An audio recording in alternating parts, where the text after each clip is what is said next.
Welcome to Man Does Tech, where I solve the problems you didn't even know you had.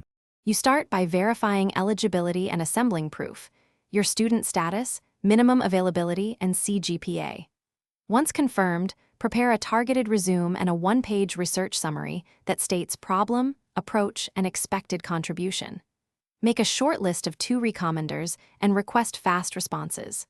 Then register on TCS Next Step or the campus recruitment portal and create a profile. Input requisition, ID exactly, and upload documents in PDF.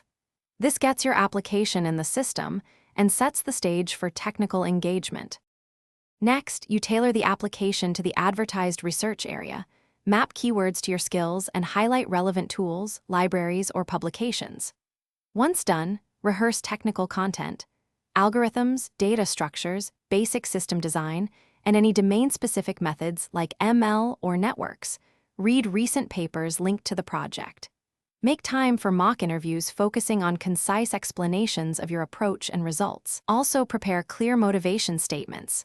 Why you, why this project, and what you will deliver during the internship. Finally, after applying and interviewing, follow up politely after 7 to 10 days with a brief email that restates interest and attaches your research summary. If you receive an offer, read stipend, duration, and IP clauses carefully, then confirm acceptance in writing.